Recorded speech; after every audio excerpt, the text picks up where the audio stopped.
The dietary guidelines are the most influential document in the history of health and nutrition, the most influential document. Like you said, it affects every aspect of our lives, even when you don't want it to. The label that you're talking about is the nutrition facts label. Well, it's the completely ubiquitous orthodox approach. It's in every news source. It's in every media. It's in every government bulletin. It's in the teacher's classroom. It's being told to the students when a doctor comes and visits, or when a dietitian comes and talks to a class. It is completely blanketing the culture. Welcome everyone to another Beyond Labels podcast with yours truly, Joel Salatin, the farmer, and the quintessential researcher, Dr. Stina McCullough, who has an item, a topic in her crawl this week that's really fascinating. Stina has come across some real disturbing, disconcerting issues with the Dietary Guidelines Advisory Committee. And so you're not going to hear much from me today. I'll chime in if necessary, but really I want Stina to tell us what she's learned, give us some background, and help us to understand some of the machinations behind what we see at the store. Great. Thanks, Joel. Okay, this is a topic that's near and dear to my heart. We're all, I think, familiar with the dietary guidelines. For most of us growing up, this was presented to us as the food guide pyramid, right? It's now called My Plate. And there's a study that came out in March of this year, 2022, speaking about the conflicts of interest among the members of the Dietary Guidelines Advisory Committee. So, and it's very eye-opening. Before we get into the study conclusions, I just wanted to go over a little bit about these guidelines, because while we're familiar with them, right? Most of us were taught this in school, in grade school. It's like ingrained in our minds. I don't think most of us realize how influential these guidelines are in our daily lives. Even still, those of us who are aware of the intention behind these guidelines, I don't think that we realize how much they still affect us. Okay, so these dietary guidelines were created by the government, and they're actually required by statute, so by law. They're required by law to form the foundation for all national nutrition programs and all guidelines for state and local governments, all healthcare professionals in their training, all hospitals, and all community groups. They all use these government dietary guidelines for their dietary recommendations, and they're required to by law. So these affect, we're all touched by them. Okay, so for instance, school lunch programs and school breakfast programs, they're built based on these dietary guidelines. The SNAP program, which we used to call welfare, that's based on the dietary guidelines. The nutrition for seniors who need it, dietary guidelines. If you go to the hospital, if you go to a military base, you're going to be fed based on these dietary guidelines. All dietitians and all medical doctors and nutritionists are trained based on the dietary guidelines, and legally they're supposed to advise you to eat based on these guidelines. It's in all educational material for all schools, the Veterans, Department of Defense, and so forth. It's all based on these guidelines, and even what research is funded at the NIH, it's based on these guidelines. And wow. Yeah, Stina, if I could just point, just last week, I spoke at a private school over in Washington State, and they've got a 4-acre farm that they've started with their school program, and they have a very large childcare daycare program, kind of a Head Start daycare program. It's an outgrowth of a church that's taken this under their wing. It's the school is pretty big. It's about 500 students, so it's not a backyard operation, and I spent the day, of course, with the headmaster, the principal, and the different things. And she was explaining to me the difficulty of being able to use the food that they produce in the 4-acre farm that the children are producing.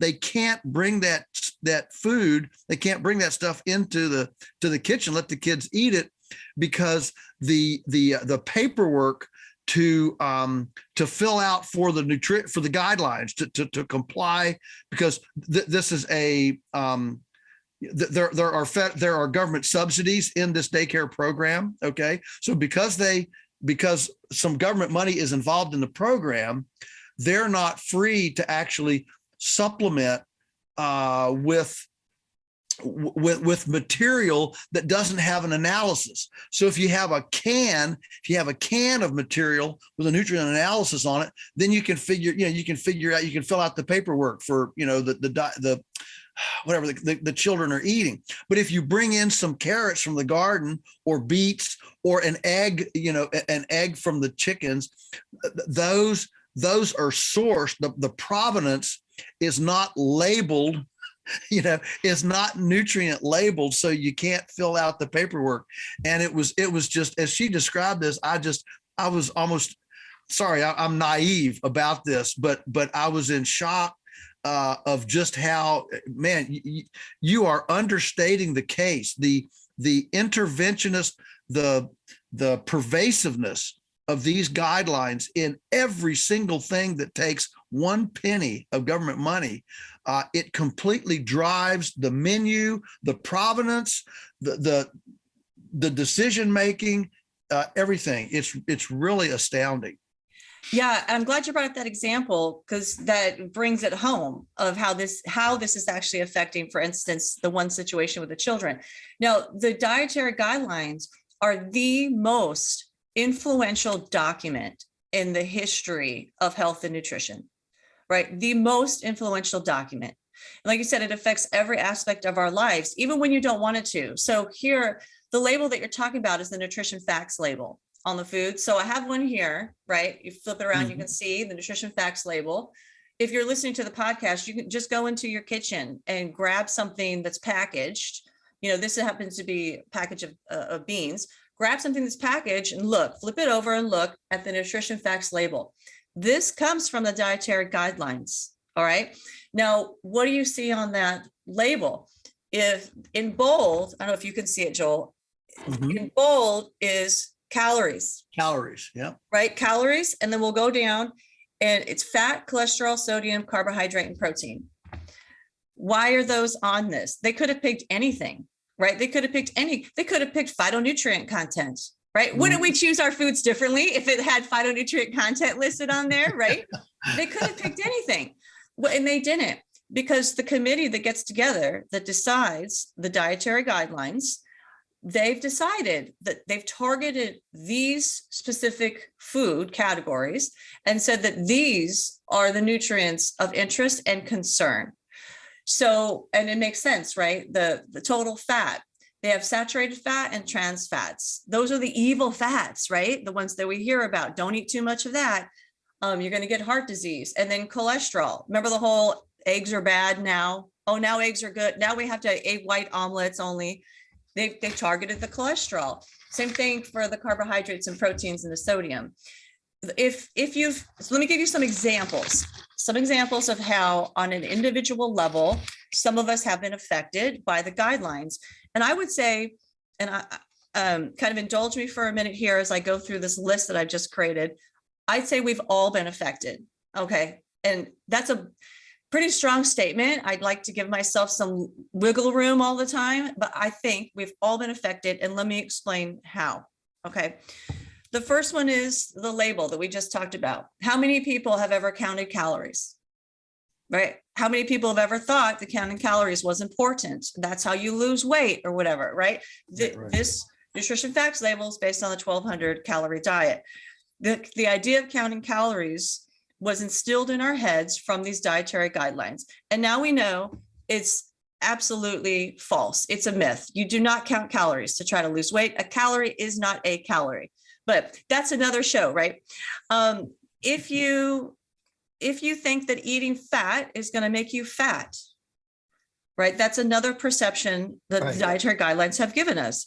If you think eating red meat is bad for your heart, if you eat the meat anyway, but a little piece of you feels guilty for eating the red meat. If you've ever removed skin from your chicken before you ate it, If you've ever chosen low-fat milk or low-fat yogurt versus full fat. If you've ever tried to avoid saturated fat, right? If your body has ever craved a juicy hamburger and you see that fat dripping off of the hamburger and you think to yourself, oh, I really want that burger, but maybe I shouldn't actually eat that, right? Whose voice is that in your head? Right. That's the government's voice. Okay. Here's another one. If you view foods as individual components, okay, as opposed to one unit in its entirety that was developed the way that God designed in order to give you what it needed in its certain proportions. Okay. These dietary guidelines, these nutrition facts labeled really fueled our thinking of food as individual components. This is like what we do in Western medical system, where instead of viewing the body holistically, we break it down into its individual components, right? If you have heart disease, you're going to go to a cardiologist, right? If cancer, you go to an oncologist, right? You go to a rheumatologist if you have arthritis. We've broken the body into component pieces. We no longer look at it as a whole in our Western society, Western medicine thinking. The same has happened with food. We break it down to its component pieces. This is reductionist thinking. We no longer view food as this holistic food designed perfectly for us to consume. Instead, what we do now is this has led the way for us to believe that you can get your nutrition from a bottle, right? You can piece it together. I can get I'm low in magnesium. I can just take this magnesium supplement here. I need vitamin C, right? Trying to boost my immune system. I'm going to take this vitamin C capsule over here. So it has separated us even further from our food supply by having us all kind of be under this spell that everything is this reductionist thinking, everything can just be pieced together synthetically. And we don't actually look at food in its whole form and how those individual components within the food are working together, right? They're designed to work together and not be pieced apart into these individual nutrients. So, another one, I find this amongst our community too. And by our community, what I mean by that is foodies, people who are already in there, they're spending their money on this high quality food. They're in the kitchen cooking. So one of the most common things I hear is they're making their own broth, right? And then what do? First thing they do once the broth is made, they skim the fat off the top of the broth. And I ask them, why are you doing that? Right? That came from, as long as you're getting food sourced from a reputable farm, like yours, Joel, I'm not concerned with toxins accumulated in the fat, right? So why are you scraping the fat off the broth? And if you start talking to them, it's that little voice in their head that's the government, and it comes from these dietary guidelines. So these are just a few examples I've given, but I think you can see the breadth, the tentacles that are so invasive in our food supply. Well, it's the completely ubiquitous orthodox approach. It's in every news source. It's in every media. It's in every government bulletin. It's in the teacher's classroom. It's being told to the students when a doctor comes and visits, or when a dietitian comes and talks to a class. It's in there. I mean, it is completely blanketing the culture, and it's, unless you're a hermit in a cave somewhere in Idaho, it's almost impossible to, when if we're in the culture at all, we're bombarded by it. I mean, and let me just say too, as a producer, Sina, that nutrient label that you just held up, those things are to get that done on an item of food individually is extremely expensive, which is why at our farm we actually use the USDA there are standard USDA labels, like for an egg, or for chicken or beef or whatever. And so we're now by law supposed to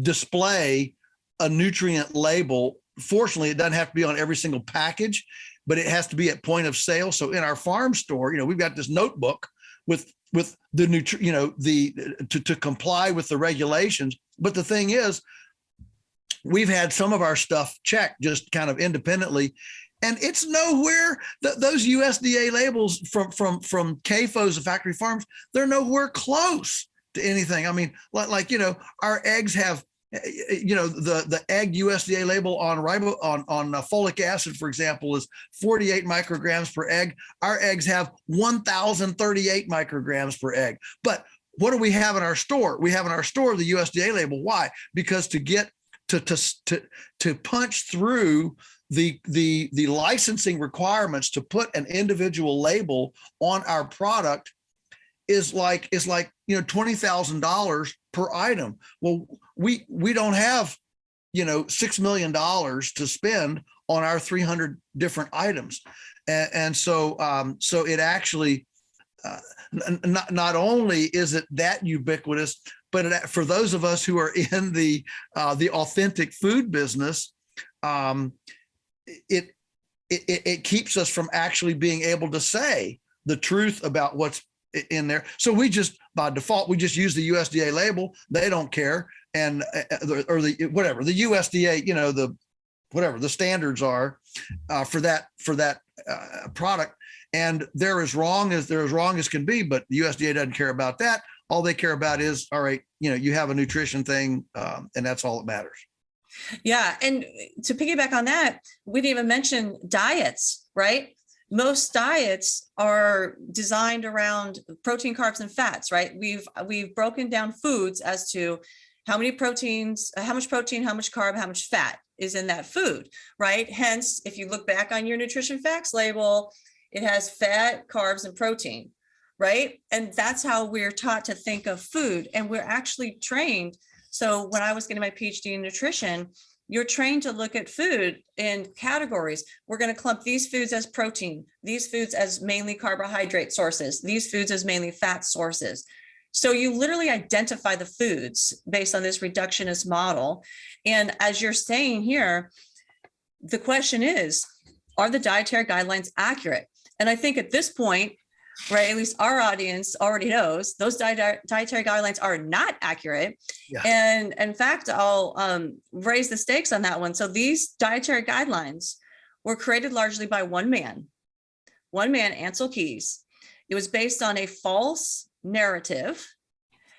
It was influenced by industry, and it was never even tested. So before it was unleashed onto the American public, it was never even tested. It was one man's theory that was not actually tested. Now, do you want me to touch base a little bit on go into the history a little bit of how that happened? No, I think we've only got about 6 or 7 minutes left. Oh. I think we'd better.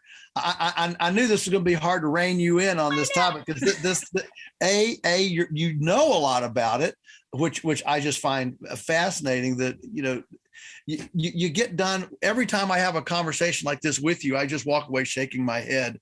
That the whole culture is duped. I mean, the entire world almost is duped. So anyway, I know you wanted to deal with these conflicts of interest that are kind of a new aggressive point that you wanted to bring up. So let's use the few minutes we have remaining to jump on that real-time cutting edge stuff that you're finding.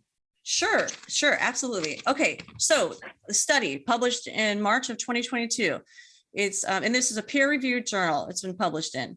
Title is Conflicts of Interest for Members of the U.S. 2020 Dietary Guidelines Advisory Committee. Okay, now just in brevity, these the dietary guidelines that we've been talking about, there's basically a panel, a committee of around 20 experts, quote unquote experts. They tell the USDA and the Healthy Human Services what the dietary guidelines should be. Okay, so there's a committee that basically crafts the guidelines. They rely heavily on reviews from organizations like the American Heart Association and the American College of Cardiology. All right, now, when I reported on this in my first book, Hands Off My Food, I tracked some of these organizations and was able to report that American Heart Association, American College of Cardiology, for example, they're heavily supported by food and drug companies, which means the food and the drug industry influence our dietary guidelines. Okay, now what we have is the first ever study. This is the first ever study that's published that actually reviewed these conflicts of interest among these members of this supposed expert committee. Okay, and what they have, and again, this is published, they looked at the conflicts of interest dating back more than a decade. That way they could see if there's a long-term pervasive influence of these industry actors on scientists. What the study found was that 95% of the committee members, that's 19 out of 20 committee members, had conflicting interests with the food and or pharmaceutical industries. Okay, so I wanted to break that down a little bit, but 95% of them, so 19 out of these 20 people were influenced, and these are the dietary guidelines, the most influential document that we have ever in the history of health and nutrition that affects all of us. Okay, so what they found was more than 60% of the total number of conflicts of interest were from research funding and from the board members being on committees or advisory boards in the companies. So this is huge, right? So they're either getting funding directly from these companies, right, that they're supporting in these dietary guidelines, or they're on the committees of these companies. I mean, that's crazy. Now, and then if you look at the companies, some of the biggest actors here were Kellogg, Abbott, Kraft, Mead Johnson, General Mills, and Dannon. I mean, what kind of foods do they produce, right? I mean, these are the foods, if you look back, these are the foods that are promoted by the dietary guidelines. There was another one that was interesting. One of the primary actors as well was the International Life Sciences Institute. Okay, this is a group that, quote, says that they, quote, conduct science for the public good and, quote, improves human health and well-being and safeguards the environment, right? So they present themselves as they're doing this for our good. They're really, though, an industry-funded food lobby, and they had connections with multiple members of the Dietary Guidelines Committee. So let me give you a couple examples to back up that statement that the International Life Sciences Institute is actually an industry-funded food lobby. Okay, they had the greatest number of ties over time with the largest number of committee members. According to their tax returns, they received funding from Coca-Cola, Mars, Nestle, General Mills, Kellogg, Hershey, Kraft, Dr. Pepper, Snapple, Starbucks, Cargill, Campbell's Soup, Monsanto, Syngenta, Dow, AgroScience, and Bayer, right? So I'm sure they're very impartial, right? There's a VP of the European division that actually stated that glyphosate was not likely to cause cancer. And so it's interesting to note that this organization has received significant financial contributions from Monsanto itself, right? Then in June of 2016, the organization US Right to Know released a report indicating that Dr. Barbara Bauman, she was the director of a CDC division that was charged with preventing heart disease and strokes, okay? She actually tried to help this organization's founder influence the World Health Organization's officials to back off policies that were aimed to reduce sugar consumption. Okay, This organization funded a sugar study. It was published in a prominent journal in 2016. And this organization in that article argued that the warnings to reduce sugar intake was based on weak evidence that can't be trusted. So, Wow. It's unbelievable. So, Yeah. so the conclusion of this study is this. I'm gonna read it to you. Trustworthy dietary guidelines result from a transparent, objective, and science-based process. Our analysis has shown that the significant and widespread conflict of interest on the committee prevents the dietary guidelines from achieving the recommended standard for transparency without mechanisms in place to make this information publicly available. We are making the information publicly available. Basically, we are being bold. We're stepping forward. We're exposing this lie that affects every single one of us on so many levels beyond what you can imagine. And we're done with it. And this is basically who has changed your perception of food, because that was the goal of the dietary guidelines. It was the government changing what you think about food so they could nudge your behavior. Wow, that is really profound. And if that doesn't, well, two things come to mind as we wrap up here. If for me, my whatever response to all that, one is every single one of these government panels, boards, advisory committees is completely tainted. They're dishonest. They're dishonest at worst and tainted at best. But number two is, where's the media on this? You know, where's the front page Wall Street Journal article about this? Where's the lead headline? And so, it's just not in that media. So, well, they're largely bought and paid for. Sure.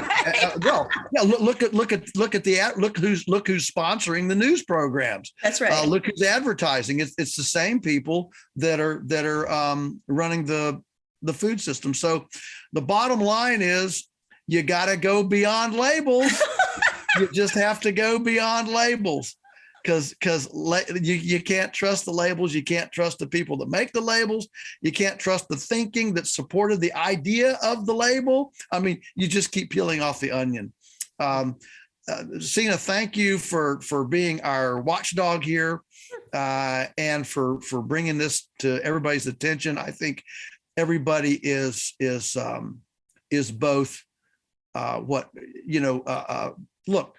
We're frustrated by this. It's a bummer, but hey, let's take this frustration energy and turn it into a completely opposite, self-responsible response, and just get beyond labels, get in our kitchens, find our food source, and take responsibility, because obviously the experts who are supposed to be watching out for our goodwill are not watching out for our goodwill.